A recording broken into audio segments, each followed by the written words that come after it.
In my video reviewing The Legend of Vox Machina, I said that a series that wants to do D&D justice has to acknowledge its nature as a game, or it will just be a conventional fantasy series. Not that that is a bad thing. I love fantasy series. I love The Legend of Vox Machina. Episode 5 was amazing. I can't wait for the next episode. Still, I think there's huge potential for a series where the protagonists play D&D, the game D&D, as a major plot point. So let me explain the concept of the series that I came up with.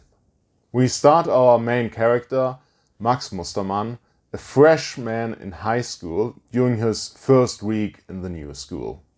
So he is new, he doesn't know anyone. The place is unfamiliar and the older students are unhelpful at best and bullies at worst, and Max has trouble fitting in.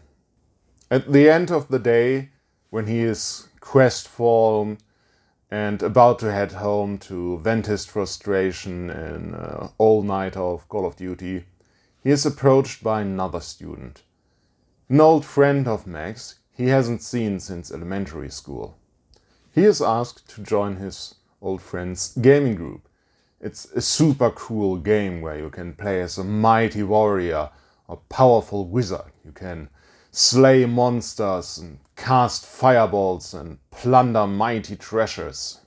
Max is reluctant at first to try out something so nerdy, but he has nothing better to do, so eventually he agrees. He meets the rest of the group, all of them 14 to 16-year-old teenagers from different backgrounds, 6 of them in total. They welcome him, hand him a character sheet, and together they continue to delve into the mines of Phandelver.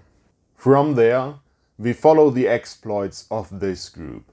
They become quick friends and continue to play D&D at least once a week. Before each gaming session starts, the 6 will talk about the troubles they are facing in the real world. For each given episode, take your pick. Tests, science project, strict teachers, schoolyard bullies, boys, girls, the classical high school drama material. And then, the given major problem of each week is reflected in their game. A strict teacher might become an overly demanding old wizard that has hired the party to do a number of quests for him. A schoolyard bully might become an ogre, terrorizing a village. As the game is running and the players are describing what their characters are doing in-game, we cut to the in-game world and the actions are shown in beautiful animation. Or just show them sitting around the table playing if you're low on budget. Millions of people watch Critical Role do the same, so that should be possible. And if you edit the gaming sessions tightly, that might even be a good option. That might even be a good concept for a YouTube channel. Take a 3-hour-long video from your favorite actual play group and then edit it down to just 1 hour and underlie it with nice music and some sound effect to give it a whole more cinematic experience. I'd watch that. Anyway, back to Max's D&D group.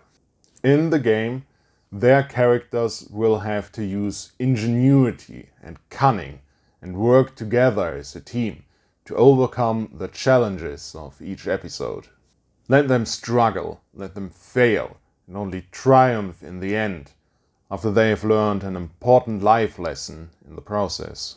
And then, in the end of each episode, show how their D&D experience is helping them overcoming their real problems in the real world.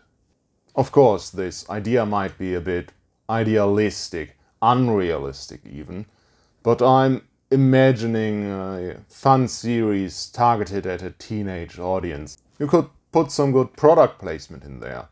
At the beginning, the group could be playing with the D&D starter set, then later upgrade to the Essentials kit, and finally to the 3 core rulebooks.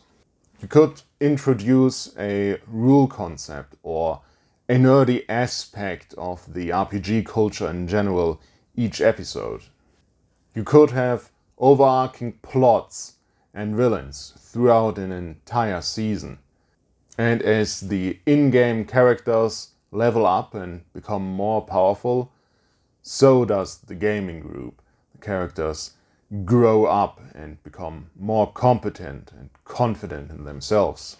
And as the show progresses, they will face the increasingly hard challenges that life throws at them.